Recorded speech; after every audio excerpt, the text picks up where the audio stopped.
why behind accessibility, about why it matters here, especially in higher education, and how it benefits all of our students, not just a small portion that some may think.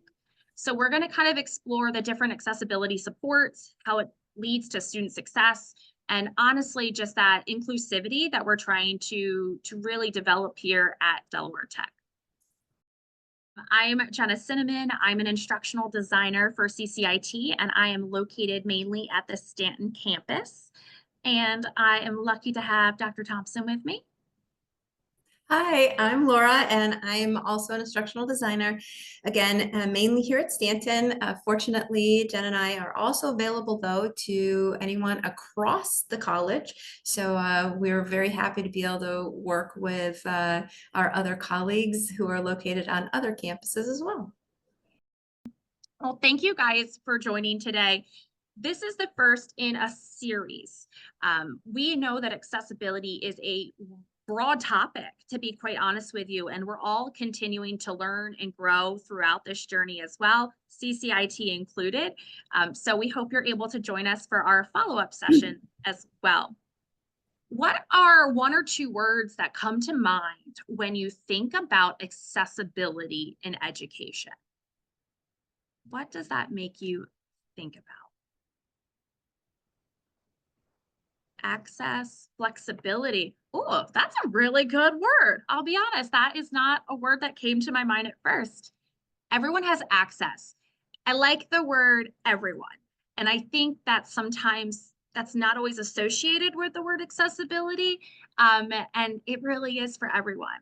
Equality, foundational, yeah, inclusive, universal. Oh my God, these are awesome words. These are awesome words. I think of it as opportunities that, yeah, opportunities for everyone to be able to access things. UDL, oh, that's a great one, Alice, that is for sure. UDL does come into play with accessibility. So our session today, we've kind of chunked it into 3 parts. We're going to define accessibility. What does it mean in context of our educational institution?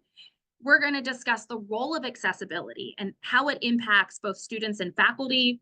And then finally, faculty and accessibility, which is understanding your role and faculty's here role in creating accessible courses and materials for our students. So I'm going to dive in with the first section before I hand it off to Dr. Thompson. So we're going to start by defining what we mean by accessibility in higher ed. Accessibility ensures that all students, regardless of their ability, have equal access to educational resources.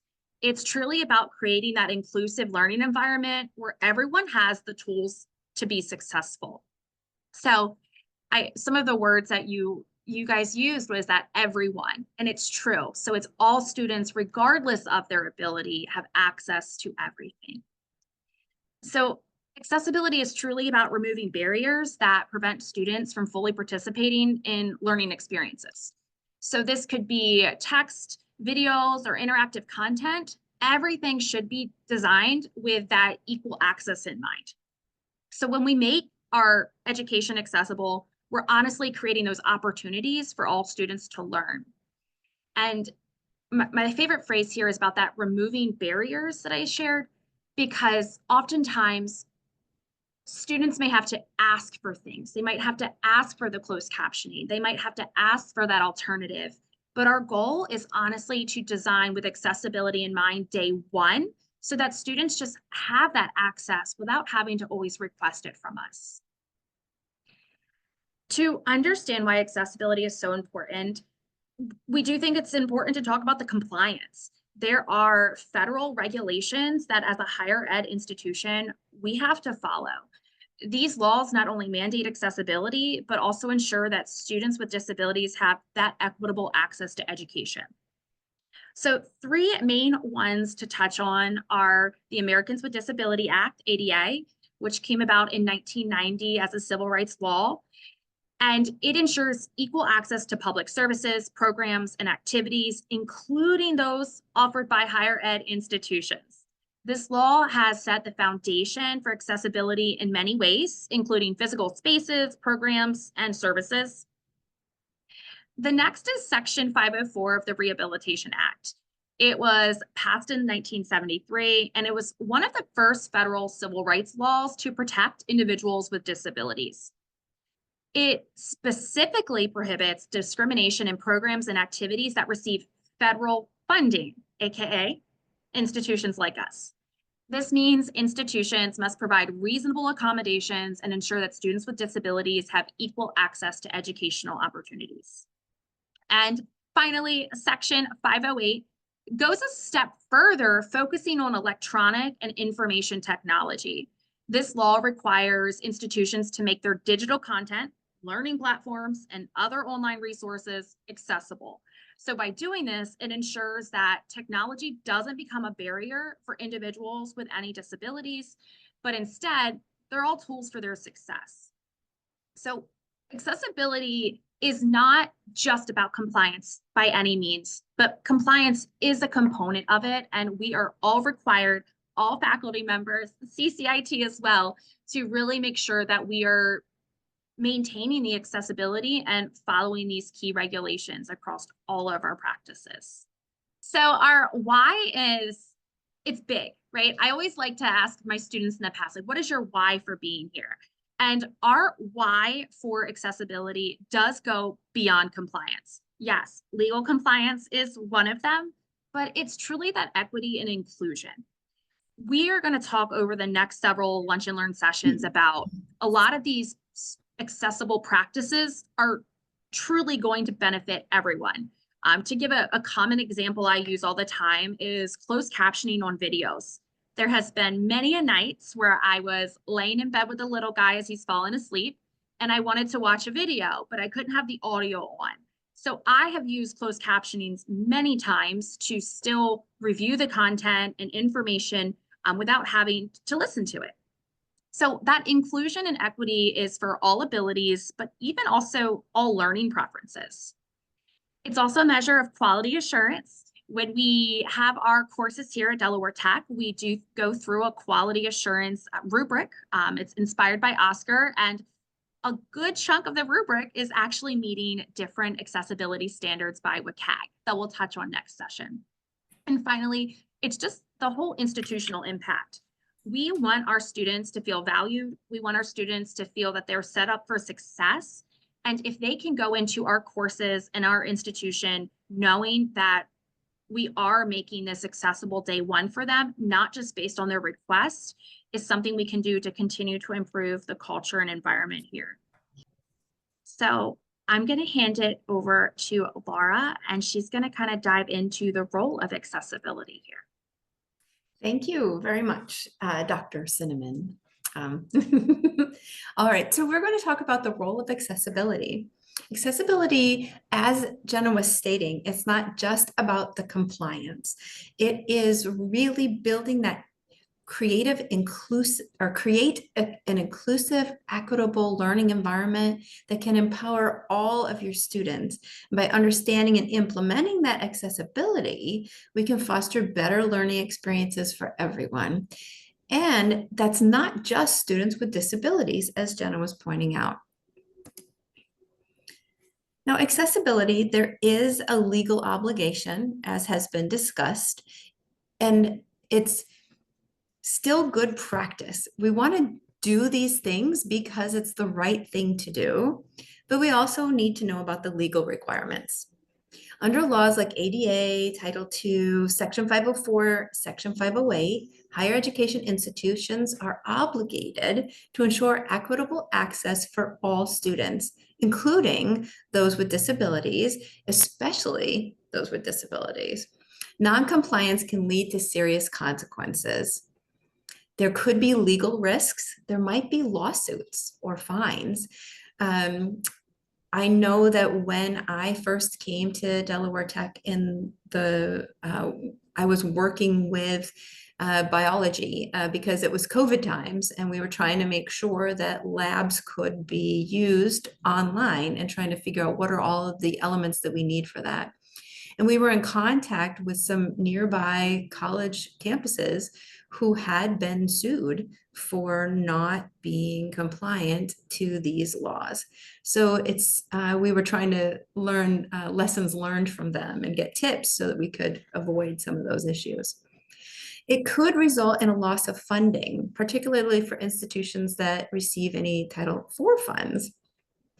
But we're trying to determine as long as we're compliant, then we have access to all of the funding available, or we could have access. It also demonstrates, in addition to these legalities, just being able to be compliant with these needs for our students helps to demonstrate our commitment to inclusion and helps to build the trust that our learners have that we have them at the forefront of our mind and that students truly are the center of everything that we do here. By prioritizing accessibility, we uphold our commitment to equity, inclusion, and student success, and we meet legal requirements that can show our dedication to creating opportunities for all learners and strengthening our education community. When we think about accessibility, this also, as I just kind of threw in there, it helps with equity and inclusion as well. We're focusing on this accessibility so that we can ensure that all students, no matter what their background or their abilities, have equal access to educational opportunities. I loved when Jenna was talking about being able to remove barriers to learning. That's something that we can really think about, those obstacles to help individuals access as much of the educational system as possible. It also encourages diverse perspectives in the classroom. When we respect equity and inclusion, we get a lot of different viewpoints. And interestingly, equity and inclusion has often been seen as something that could be racially driven, but it also includes individuals who might have disabilities or might have other types of barriers that affect their access to learning. And because of all of this, it supports equal access to our educational opportunities that we're offering. And some other ways to think about how accessibility can benefit everyone. We can look at how it improves learning experiences. Jenna pointed out that captions in the middle of the night are often very useful for those parents or for people with roommates, things like that, so that they can still access the videos and understand what's going on. And you can provide transcripts that individuals could read then instead of needing to watch the video if it's mostly talk driven. Also, looking at accessibility improves the usability. So this is streamlined navigation of the content that makes it easier for everyone to engage in the material. We're really conscious of the user experience in that situation. And here's that word flexibility that we had seen in the chat. Gold star for that preview. It's an increased flexibility. The students can engage with content in various formats. And we had Alice point out universal design for learning. We're trying to make sure that things are available in text, video, or audio formats. This gives students choices of how they can learn, how they can access the materials, and it gives, when we look at it also, how we can have them show their product of what they've learned. It gives them choice in how they can demonstrate their understanding as well. So as we can see, accessibility does play a crucial role in student success. It's not just about meeting legal standards, it's about creating an environment where all of our learners have the tools and opportunities to achieve their goals. When we prioritize accessibility, we create a learning environment that supports every student, helping them thrive academically. All right, Jenna, how'd you like to talk about Thanks. faculty? Yes, and this is a hot topic, and it's true. We are all committed to learning more about this together. We have spent a lot of time learning about accessibility ourselves here as a department at CCIT, and we really want to help support faculty and their role in accessibility as well. So faculty truly are at the heart of creating accessible learning environments. It's really important to ensure that course materials are accessible to all students. This includes including alt text for images that maybe you post in an announcement. If you develop an interactive activity, it's having that accessible alternative. And that alternative may not just benefit a student who needs it per se, but it benefits everyone. Maybe a student prefers a Word document over an interactive. So we do need to make sure that all materials are accessible, including our videos as well. In addition, we're supporting the diverse learning needs. And that really goes back to that UDL mentality. You did a great job touching on that, Dr. Thompson, and also Alice, I'm glad you mentioned that. So you're giving students opportunities to learn materials in different formats. So that's including text and videos, finding what's going to work best for them. And that's going to support all of our students. And finally, you're truly promoting that inclusive classroom. I know that we keep using that word, but it is so true. It is our job to support our students. It's our job to make them feel welcomed and feel that they can be successful in their learning environment, including your course. We really want to make sure that things are readily accessible and not just having our students request it. So for example, if I'm going to record a short video for my course to post in my shell online, I need to take the time to put captions. I need to take time to edit those captions. And we're going to help you over the next few sessions learn how to do these different items to ensure that your content's accessible. So in the chat, we have a multiple choice, an A, B, C, or D. The question is, what impact do you think faculty efforts in accessibility have on students' learning experiences? Is it A, improved academic performance and engagement, B, increased feelings of inclusion and support, C, greater access to learning materials, or D, all of the above? Okay, I see D. Yeah, absolutely. And it is true. And I think sometimes we might have blinders on what we think accessibility means, but really when we remove ourselves from that original thought and we can open up our eyes to see, oh my gosh, there are so many benefits to these accessible practices that it really does improve performance and engagement. It helps our students feel included, and it really does increase that access to all the materials. So accessibility doesn't have to be overwhelming. We absolutely understand that this might be new for a lot of faculty, or it might be a refresher. Who knows?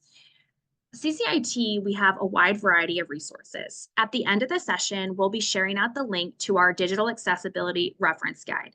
This is a great one-stop shop that goes over how to include accessible items in D2L's Brightspace. It also talks about making accessible documents, because we understand that it's more than just videos and text, that you also have documents and maybe presentations. There is a phenomenal IDT course, so that's part of our instructional design and technology program here at Delaware Tech, called G19, Creating Accessible Content. It is such an immersive class where you get to go in and do these accessible practices as part of the assignments. So for example, in that course, I know one of the assignments is uploading a video and making sure that you edit the captions to ensure that they're accessible. So G19 is an awesome course. If you have the ability to sign up for it, that would be great to join us. And the last two, there is a digital accessibility micro-credentialing course. Think of it as like a crash course going through digital accessibility. The difference between the G19 and the micro-credentialing course is in G19, I find a little more immersive, because usually I'm going to throw him out here. I just saw him in the chat. Jason is the instructor and does a phenomenal job in that course. And you're able to get some real-time feedback on a lot of different activities. So I highly recommend the G19, but the micro-credentialing is also a great refresher. And finally, these professional learning opportunities. This is just session one of this semester. We will have more accessibility workshops through Lunch and Learn. And Laura's also included an accessibility corner in our CCIT newsletter. Laura, putting you on the spot, I know you mentioned something about a challenge that you've put in the newsletter. Could you kind of share on that? Absolutely. There in the newsletter, in January's newsletter was the first one. There's a challenge, a little challenge for accessibility. there are ways that you can incrementally make improvements in your class to improve accessibility. So for instance, the use of headers and to help someone with a screen reader be able to navigate a document. We'll have ones that do talk about videos and captioning. The next one, here's your sneak peek preview in February. It's going to talk about being able to use descriptive links. So instead of just popping into a document or into your Brightspace page, your D12 page, the link that says https:// because the screen reader will read everything that's in there. Instead, using descriptive links that are basically the name of what it is. And it's not just using click here. Here is not descriptive enough. It's being able to say, this is how you access it. And for instance, you would write out digital accessibility reference guide rather than click here. That's the difference between it. And then there will be new challenges after that. And we invite you that if you're trying these things, that you give us a little bit of feedback and say that, yes, I tried it. This is an example if you want to see it, or just let us know how you're doing. Thank you. Thanks, Dr. Thompson. That's a great addition because it kind of goes into our next slide, to be honest with you, in our future lunch and learn. And I think she's here too, Sarah.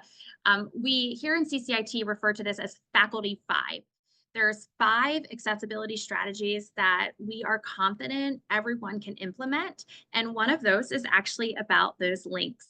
So we'll dive deeper into these practical strategies in a future session, but there are a lot of ways to start with accessibility early on. For example, in Brightspace, we have those templates. Jason is our template guru and has put oh my gosh, I can't even say the amount of hours making sure our templates are accessible. And as part of that UDL is providing those multiple formats. So maybe it's the image and then an image description. Doing things such as reviewing your course content. This is something I was working with a faculty member last week that, we linking out to this website that honestly, this website, it would be really hard for a screen reader to navigate. So taking a look at our content to see, is there something better that we could use that we can ensure that it's going to be accessible? So we'll go over the faculty 5 in a future session, but we really hope you're able to join us as we kind of dive into more of those specific practices that all faculty should be using. And yes, are these the HTML5 templates? Yes, they are. That's correct, Kathy. All right. So this is a really powerful quote that we wanted to share by neurologist and author Oliver Sacks. He said, "I wish for a world that views disability, mental or physical, not as a hindrance, but as a unique attributes that can be seen as powerful assets if given the right opportunities."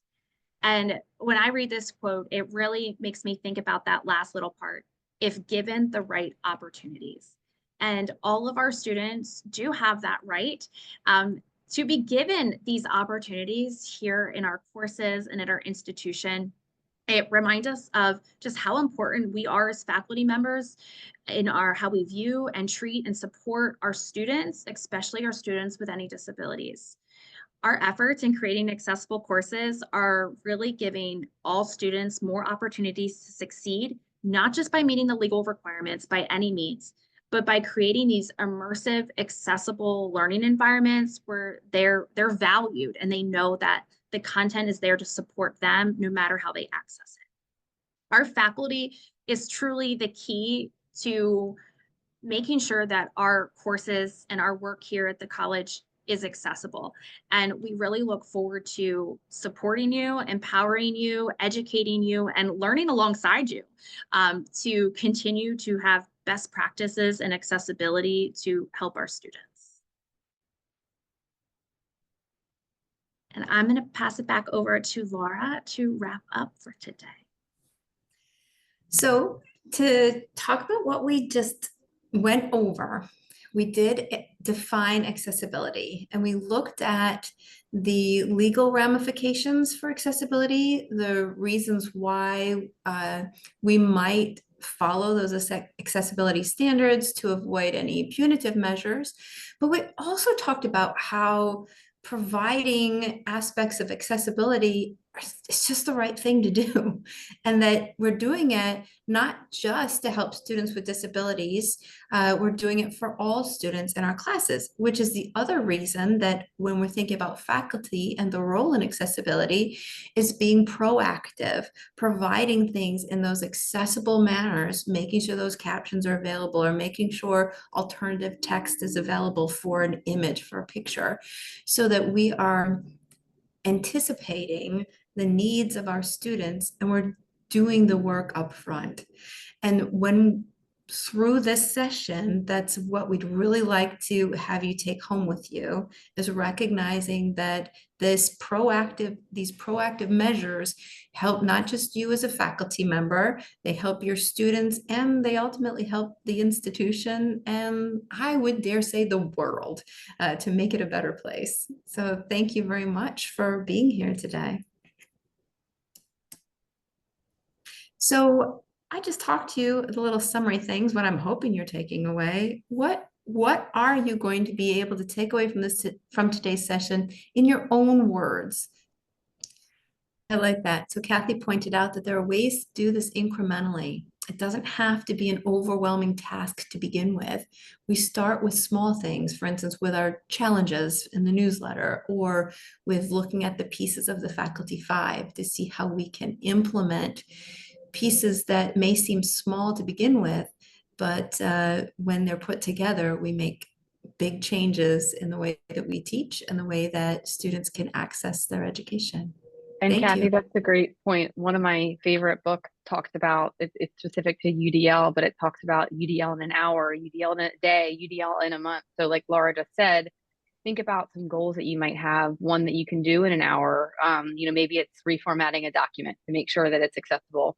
Maybe something, is a lot bigger, like you use really complex images or things like that. So I think that there's definitely strategies that you can scaffold so that it doesn't feel overwhelming. And, the other thing I was going to say is obviously there's only a small number of you here. We appreciate that you're here, but the more that you can also have these conversations and make it part of the conversation in your departments is really the way that we're going to make this spread and stick, and that we all are in this together. So Thank you, Sarah. Thank you. And I do like that Katie had pointed out that doing these things at the beginning, as many as you can, making sure that we're not being just we're not retrofitting things, we're preparing for all students in our classrooms. It's lovely. And Amber pointed out that she appreciated knowing that there are lots of resources available from CCIT to help support faculty in their efforts.